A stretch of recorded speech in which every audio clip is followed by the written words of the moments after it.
दिल्ली के जंतर मंतर पर नवी मुंबई अंतर्राष्ट्रीय हवाई अड्डे का नाम दिवंगत दीपक पाटिल के नाम पर रखने की मांग को लेकर चल रहे आंदोलन को राजनीतिक समर्थन मिल रहा है। राष्ट्रवादी कांग्रेस पार्टी शरद पवार ग्रुप के सांसद सुरेश महातो के नेतृत्व में जारी इस धरने पर आज विभिन्न दलों के सांसद पहुंचे और आंदोलनकारियों के प्रति अपना समर्थन जताया। शिवसेना शिंदे गुट के सांसद डॉक्टर श्रीकांत शिंदे के नेतृत्व में एक प्रतिनिधिमंडल और राष्ट्रवादी कांग्रेस की सांसद सुप्रिया सोले के नेतृत्व में दूसरे प्रतिनिधिमंडल ने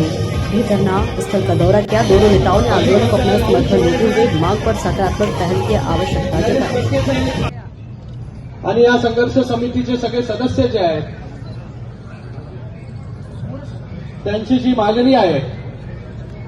आणि आपल्या सगळ्यांची जी मागणी आहे की लोकनेते दिबा पाटील साहेबांचं नाव जे आहे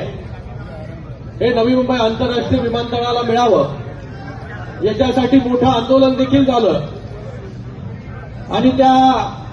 आंदोलनानंतर शिंदे साहेब जेव्हा मुख्यमंत्री होते तेव्हा तसा ठराव देखील त्या ठिकाणी पास केला आणि या नवी मुंबई विमानतळाला दिबा पाटलांचं नाव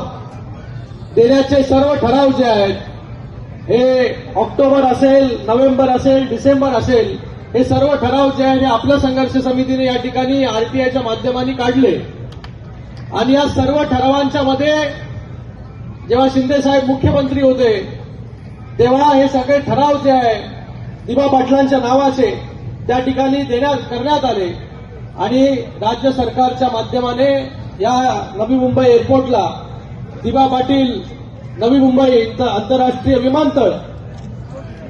असं नाव देण्यात यावं असा ठराव झाला आणि तो ठराव जो आहे तो आता केंद्राकडे पाठवण्यात आलेला आहे। आज इथे आपल्या सगळ्यांच्या सहकार्यासाठी आपल्या सगळ्यांच्या मागणीच्या बरोबर उभा राहण्यासाठी लोकसभेतील माझे सर्व सहकारी जे आहेत या ठिकाणी उपस्थित आहेत आणि आता सुप्रियाताई सुळे देखील या ठिकाणी उपस्थित झालेल्या आहेत। आमच्या सगळ्यांच्या भावना ज्या आहेत जी आपली भावना आहे की या विमानतळाला जे आहे दिबा पाटील यांचं नाव दिलं पाहिजे तीच आमची भावना आहे। म्हणून 2022 मध्ये देखील तसे ठराव करण्यात आले आणि तसा ठराव जे आहे केंद्राकडे पाठवण्यात आले। केंद्रामध्ये अप्पा बारनेजी असतील यांनी स्वतः जो आहे हा मुद्दा झिरो अवरच्या माध्यमाने त्या ठिकाणी मांडण्याचं काम केलं आणि त्याला अनुमोदन देण्याचं काम आम्ही सर्व खासदारांनी या ठिकाणी केलं। आता सभागृह जे आहे हे चालत नाहीये पण मला वाटतं या सभागृह जर बजरंगप्पा पण इकडे आले तुमचं पण स्वागत आहे, त्याचबरोबर निलेश लंकेजी आहेत, त्याचबरोबर धैर्यशील मोहिते पाटील जी आहेत, बगरे सर इकडे आहेत, हे सर्व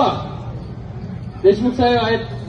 सर्व खासदार जे आहे हे या आंदोलनाच्या ठिकाणी उपस्थित झाले। म्हणजे आपल्या सगळ्यांची ताकद किती आहे या मंचावरती उपस्थित लोकांकडून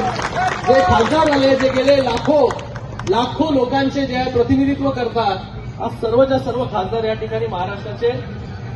उपस्थित आहेत। तर मी आपल्या सगळ्यांना एवढंच सांगतो की जेव्हा जेव्हा वेळ मिळेल तेव्हा तेव्हा केंद्राकडे जे आहे ते पाठपुरावा करण्याचं काम जे आहे ते आमच्याकडून होईल। परवा जेव्हा समिती आली या समितीला जे आहे थेट नागरी उड्डाण मंत्री राम नायडूजी ज्यांच्याकडे खातं येतं त्यांच्याबरोबर भेट देखील घडून आणली। तेव्हा बाळामामा देखील त्या ठिकाणी उपस्थित होते। तेव्हा बाळामामा म्हणाले की मी आता इथे म्हणत नाही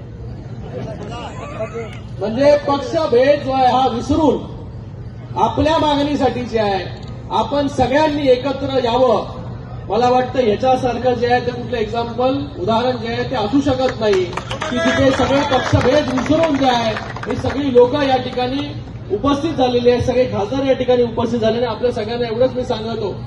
की येणाऱ्या काळामध्ये